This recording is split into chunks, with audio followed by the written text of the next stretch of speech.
You're listening to Southpod, Rise of a Region, hosted by Stanfield Gray and John Yarian.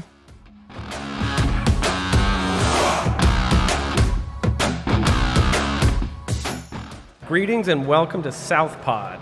And we are coming to you today from the Dig South Conference itself, the real thing, in sunny Charleston, South Carolina. And I am joined by Zach, founder, originator, and dictator for life at Helpfully. Is that right? The title? No, that's right. Nobody can take it from you. Nope, it's mine. Thank you for joining the pod. And there's a lot to get to. Let's just start with Helpfully. Orient us to what you're doing and how you engage with companies. Then we'll kind of work back to your winning personality. But tell us what you do first. Helpfully is a digital product team for hire. So we often get engaged early on as clients want to understand their market better, understand users, customers, clients, partners, look at the world with better eyes. So we come in oftentimes as a market research team, product market fit, validation as a service. We do some of the work to really get into people's lives, right? Because I think in today's technology environment, I hope you'd agree with this, a lot of the technology problems are fun and interesting, but those are far easier to solve than understanding what people really want and need. I would agree with that. Yeah, I mean, you're on the human beings. There. Those are the hard people. Yeah. That's the hard part. Are there 100 of you guys? 150? 2? What is the shape of this thing? We're a very flexible team. So Helpfully is the kind of company that can put exactly the right resources on a project. We don't have the traditional kind of consulting model or digital agency model where there's a big pyramid and you have a bunch of lower dollar resources and eventually we get the work down into the easy stuff. We often work in a very different way. I kind of call it the Hollywood model. Okay. So what we do is we find a really cool project, the script, right? And then my job kind of as the executive producer is to go and pick a director, get a production designer, get a music person, all that, and those are all custom teams. Is that a necessity? I mean, is that what it takes to do it right? Or is that an intentional choice on your part that's rooted in just how you wanted to run the company? Is it? It was both of those. I think in order to really address, today's problems in AI and machine learning, in virtual reality and augmented reality and other mixed reality tools, Internet of Things, you actually don't just want different technology teams to bring to those kinds of engagements. You actually want to bring different researchers. You want to bring different design teams. Don't take a UX designer who's really good at screens and then say, hey, design this sensor-based flooring for us. Go get a specialist. Well, so today, I mean, just from my side, I think today's problems require a new way to work. And so I'm just very lucky to work in a way that is both the right way for my business, but also just, I think, the right way for the problems that we want to solve. Well, what I like about that, I can tell that you would not approach something with a solution in mind already. In other words, there's not like a tool that you're just looking to deploy. That's correct. You can sit down with somebody and go, yeah, maybe that's not a hammer. Maybe that's we right. need something different. And I tell that story sometimes. Like if you go to see an advertising agency, a lot of times the answer is a TV ad. You know what I mean? Like it turns out like a 30 or a 60 or a 2-minute anthem, and it's going to be a big rectangle, and it's going to start with a black screen, and then the music's going to well up. The answers that those companies give is in some ways biased, right, by the kinds of teams that they have on staff and the way that they approach the world and the way that they think about their place in the world. And Helpfully is, we work in that very fuzzy front end, right, where things aren't well defined yet. So sometimes clients come to us and tell us, hey, we're going to build a solution and it's going to have a website that goes with it. Yep. And it's like, well, it might not be a website. Yep. I mean, it doesn't have to be a website, does it? And so we're actually able to work with them at that very fuzzy, formative stage, help them define the problem better with research to then go and solve it. So to what extent is your work prescriptive? In other words, are you engaged around a problem or a challenge and you truly have an opportunity to invent the solution? Or is it more the compelling event is, hey, we like half built this thing and we screwed it up? Or we made this assumption, can you please tell us it's true? I mean... we do all three of those. We certainly go and validate people's ongoing assumptions or we help them take apart a product that they have or a domain that they want to play in. In the second case, we play a role in helping them clarify the way that's going to go to market. But I think some of the work we do is very open-ended in that way. So sometimes a large company came to us, a pharmaceutical company, and they have a hospital partner, and they literally assign to helpfully, here's a hospital that's a partner of ours, go and find us some problems. It's not hard. No. I bet you found them pretty fast. Not hard. There are many. I was like, how can you give us a little more direction on how many? Do you want 5, 100? Should they be big or small? No, so we often, I don't think we play at the role of Big Four consultants in terms of helping companies define strategy, but we certainly help companies take a strategy that is just one bullet in a very large strategy presentation. A very large grocery chain wants to get into health and wellness. That's a really cool problem. That's all they had, right? So the brief was, we want to be in a new place that's adjacent to our current model of selling bananas to you. So I've got a lot of questions. The first one, where would a Bain, a BCG, a McKinsey stop and you start? Or do they ever hire you in the delivery of theirs? Is there like a compatibility there? I feel like it's a really great place where they might play a very high altitude board level role. They would obviously get paid very, very big numbers of dollars. They always do. But what you often buy, at least from my kind of perch, is you often buy direction or an opportunity or a particular strategic framework to reorient the company around, or here's how teams are going to work in this new world. And then you often don't get, a lot of on the ground true support to actually bring those things into the world. Mm-hmm. Now, I would say that Bain and BCG and McKinsey have all purchased or acquired user experience agencies. They've all been on the hunt, right, to buy their way into design talent and to buy that lens, right, to buy the eyes into the world of a designer, which is really different than a MBA-driven model where, those guys work at the level of spreadsheets, right? Those final deliverables are big decks, big strategic imperatives, and then usually like financial modeling that goes with those things. And we don't work from the spreadsheet into the world. We work from the world. We bring the world into the company so that you can actually make the thing. And so we do a lot of prototyping, and I think, 2 of our current engagements are underneath very large consulting companies. So let's pause on that for a second and learn more about you. Now that we know this is what you do. You live in Atlanta. You have nothing resembling a Southern accent. Explain yourself. What's the deal? Why don't we do a shot of whiskey, and then will it come out? Is it in there? Oh, it's in there. Oh, interesting. I grew up in Augusta, Georgia. Really? Yes, sir.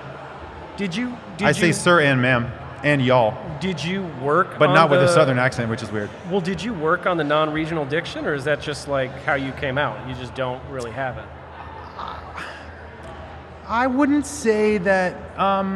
You worked on it a little bit. I would say I worked on it. I'm a non-traditional Southerner. I'm a New South kind of guy. That's great. I did notice, I think I was in 9th grade, I was growing up in Augusta, and it was like 1, 2, 3, 4, 5.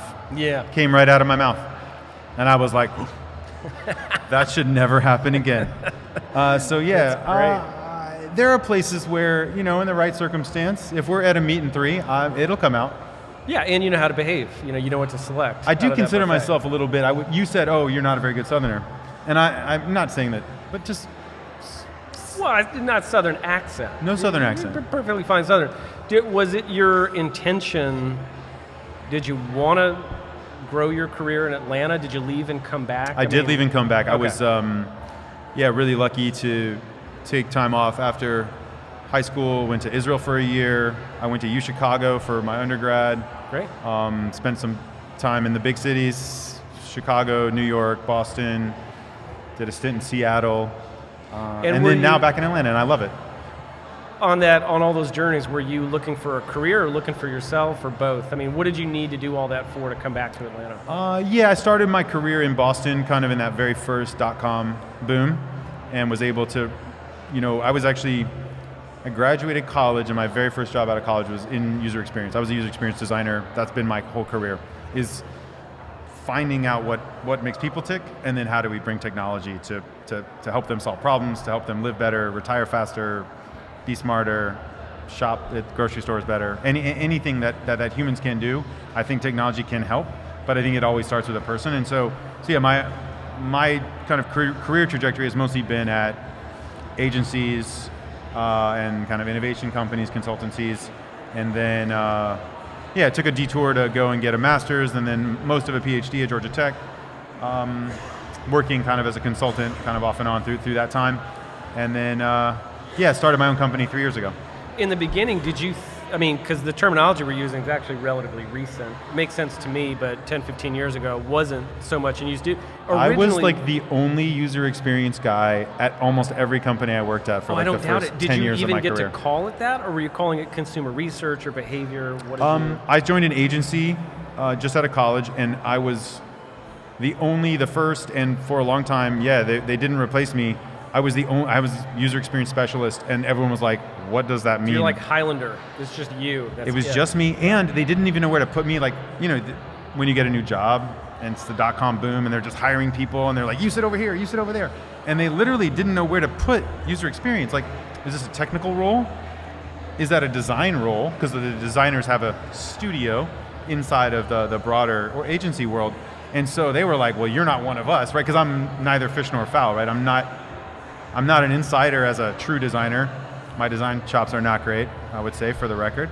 But I consider myself kind of lowercase d designer now and at this point in my career, but no, they didn't know where to put me. They literally were like, you should sit with the PMs. Oh, and no, I was like, no. That's horrible. So then I sat with the devs. But at that time and at that stage in your career, was that exciting in that it validated your uniqueness and your originality, or did you have moments where you thought, oh God, this is weird, I need to get out of this, there's no... No, I always knew this was the thing. Like, in college, I was working on, class projects, and like, I wasn't studying computer science, I was studying kind of like this more interdisciplinary thing, and I finally, I found these user experience, human-computer interaction, human factors engineering people, and I was like, oh my God, there's a name for the thing that I want to do. It finally dawned on me, like, there are people that do what I do, or have the kind of, approach to the world that I have. And so I was so excited. I always knew that better frictionless experiences would win in the marketplace. Yeah. And so when you see things like the Nest thermostat just come and just like crush what was happening in the thermostat market, those thermostats are $20, and then a Nest is $200. Yeah. And it's worth every penny. It's actually more than 10x better for my life. And so I just knew people would get better and better tastes in technology tools, and especially when technology comes into your home, into your personal life. It's not a work thing anymore. And that was already starting to, just the hints of that were there even in 2000. It's an interesting discipline, and one that I find engages people who are initially misperceived as being obsessed with technology, and the truth is they love people. They're really interested in what people do. And with that, I find, comes a certain level of advocacy. So they're looking out for people. We speak for the users. Right, there's a We're mediation like the role. Yeah, like let's make the world better, and let's improve this. And does that resonate with you? It does. I think I get to wake up every day, and one of the things that's great about running your own company, and I hadn't always done that, a lot of times when you don't run your own company, you just get assigned projects. Yeah. Here's your new project. This is what it is. And one of the great things about running Helpfully is I work on stuff that actually needs to exist, should exist. We should help people in these hospital environments. We should change the way something that today is full of friction and frustration and disjointed experiences. We should smooth those paths for people. And so I'm very lucky to pick and choose projects, right, that get me excited about making the world just, I'm not curing cancer, but I get to work right in places where the world is just a tiny bit measurably better because of the work that we do. Well, what would you say to somebody listening to this who's interested in what you do, and now there kind of is a way to get at it? Because your journey was probably... We were bushwhacking a little bit. How would you advise somebody who wants to sit in that space between consumers, technology, and innovation? Yeah, that's a great question. That even now, that we don't totally know where to put them all the time or where to fit them in. No, I think that those people have job titles that aren't the same if they work at a tiny company versus a large Fortune 100.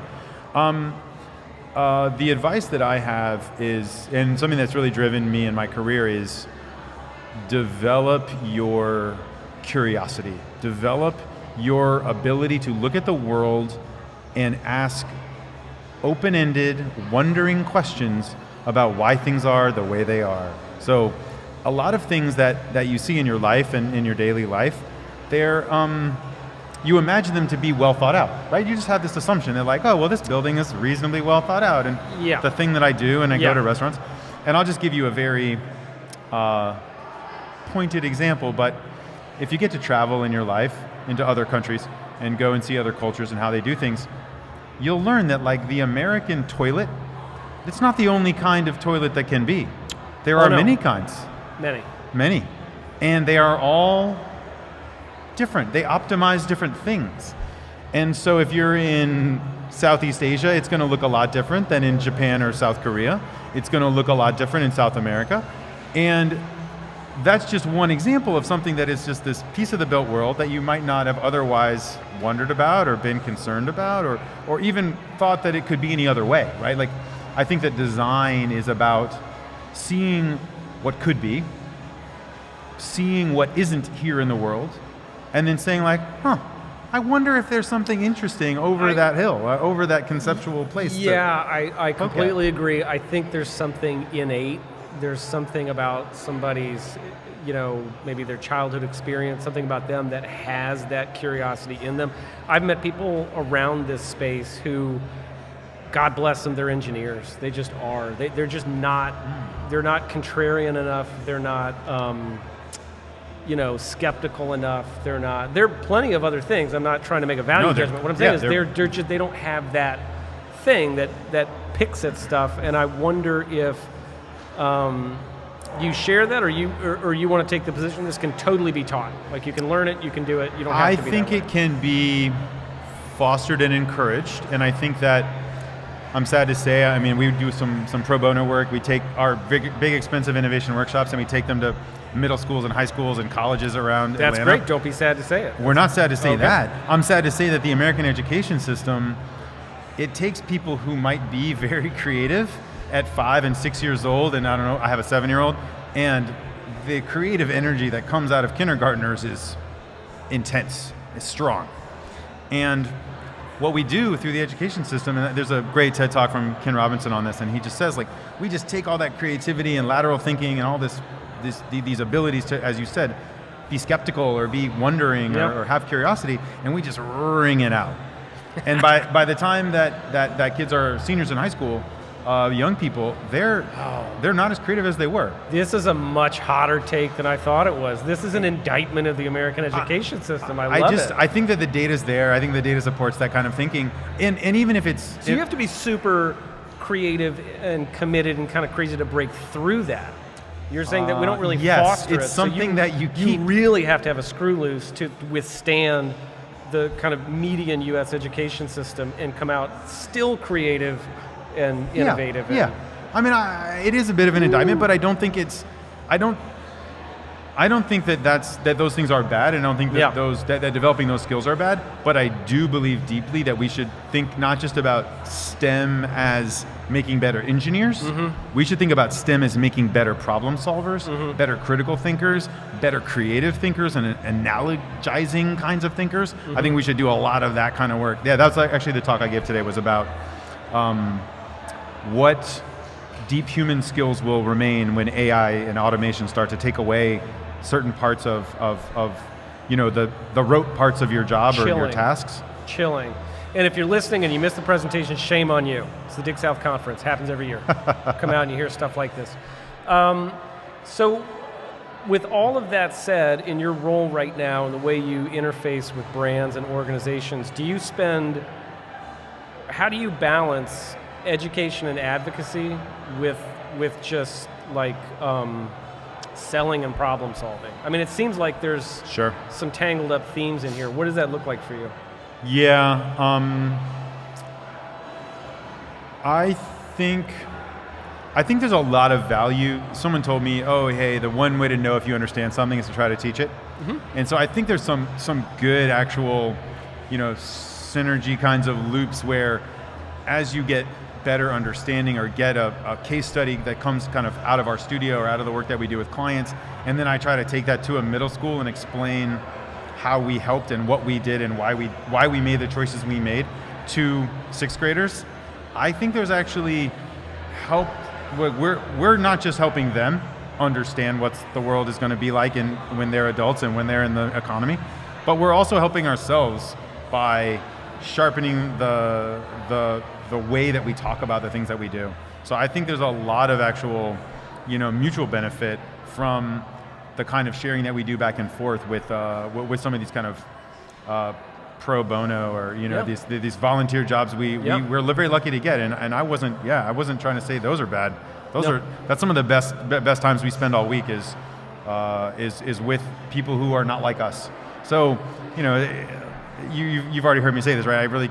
I care a lot about people, and I think one of the things that we're trying to do on a double track is help kids get better at innovation when they're still youth, still in schools, but then also we're absolutely committed to making sure the pipeline of talent that comes out of colleges and universities and grad school programs is deeply diverse, has tons of perspectives. And one of the things we promise as consultants, and as I told you, we're this band of outsiders. Yep. When we come into a large financial company or a very big hospital chain and we want to change things, you need diversity. You need gender diversity, racial diversity, socioeconomic diversity, age diversity, perspectives or cultures that you would not have otherwise been in. Mm-hmm. Those people bring stuff to your table.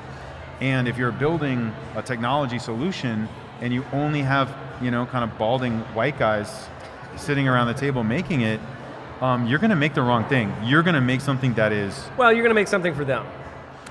And I'm not saying those people are intending, right? And this is not intentional. No, it's wrong. But those biases creep in about what to make and why, and biases creep in into how. And when we look at machine learning or AI systems, and you look at the just recent history of those things getting out in the world in criminal justice and in mundane things, even like web search, when you search for CEO as a Google image search and you only see men show up in that search results, that's sexist. It's problematic. I mean, that's just plain sexist. Yeah. And these algorithms and these filters and feeds, they are not by intention, but they are racist, they are sexist, they are biased. And the way to fix that is to bring a better team to those problems. Well, it's hugely problematic, and this is kind of a separate podcast, but there Sorry, are... next time. No, it's good. I mean, there are what you and I perceive as technological efficiencies that to other under-resourced or disadvantaged populations look like huge barriers, because in a different day and age when that individual would have interfaced with another person and been seen as a person, and therefore, gained the possibility of an exception that was earned, they're now looking at a computer screen that does not have a heart and does not have a brain. It has an algorithm. Yeah. And if you don't check the right boxes, you're out. And while that does deliver certain efficiencies, it brings with it a whole host of unintended consequences that you were just speaking to. So that to me is the heart of the responsibility in what you do. It's not just innovation for its own sake or only to make a dollar. It's, where are we going as a society? What are we doing with this stuff? And you'd note that a lot of times in those teams, even if they had diversity of perspective, they don't have a really good humanist view of where are we going and why. No. So the teams that might be solving a problem at Facebook or at a Google, at large scale companies like Uber, well, they don't have maybe that anthropological view, the historical view, some of these more soft sciences or human sciences, and then no one would ask. Who would ask that if you were at a meeting at Facebook this week? Well, that's where I'm scared. Look, I feel great. You and I have all the answers. Clearly, we've solved this. We're taking over Facebook. You're welcome, America. That's the answer. Last thing, and we'll get you out of here. I'm going to put you on the spot a little bit. Is there a particular product, innovation, something in recent history? You mentioned Nest. Is there anything that just knocked your wig off and you thought, God, that just makes life better? I love it. It's an expression of what I believe in my craftsmanship and my art. Is there anything you can think of like that? It's a kind of a niche piece of software, but for anyone who's out there that's in the design world, you're starting to see these new design tools pop up for digital designers. Yep. So, Adobe, of course, had owned a big piece of that market. Yep. Adobe, Photoshop, and Illustrator, and you're starting to see Sketch and other tools kind of come into that marketplace. InVision has InVision Studio now, which is a fully featured graphic design application. We're using a thing called Figma, Figma.com, and Figma is as much better as it's so much better than Photoshop and Illustrator, just like Nest crushes your Honeywell thermostat. It is that much better. Yeah. It is totally collaborative. So we bring the entire studio into the cloud with us, like a Google Docs, where you can watch people type in Google Docs. This is actually, and I'm just wowed by the kind of technical performance of how they're doing what they do, because they have basically a Sketch clone or a Photoshop clone in the cloud. It is so incredibly fast, and it has changed the way we work as a team, because the UX designer, the graphic team, the writer, the technologists are all in the same piece of software doing all of their work at the same time, but the artifact they're using is not. So I think that as you moved away from waterfall, we still just, because of the tools people used, they wound up very siloed, right? Or wound up, it's not waterfall, but it is true that the UX designer owns the wireframes because she's the lady who has the keys to that piece of software. It's extremely aware of waterfall, right? It's like a thing. It's waterfall aware. Right. And that's what I love. No, about, I think that's right. What I love about way better, because there's a difference between better and way better. And way better fundamentally reconsiders what the thing can be. And I have a lot of stuff in my life that's better. It's an iteration of something else that was crappy. Sure. And I get excited, for way better. Yeah. And you don't see it that often, and when you do, it really changes the way you even think about what you're doing. It has changed. Opens up possibilities. It has changed the way we think about the work we do. Yeah. And so in that sense, I mean, I think it hits that bar for you of, that bar you suggest. The bar that you've got is it going to change how I think about the problem? Yeah. And for us, we're playing with some really fun new tools. Figma. Figma.com. Check Figma, it out, if you're everybody. listening, send us a check. That was a really sincere endorsement. It's been a pleasure. Zach with Helpfully. It's helpfully.com. Really? Helpfully.com. That's impressive, friends. Zach at Helpfully, thank you.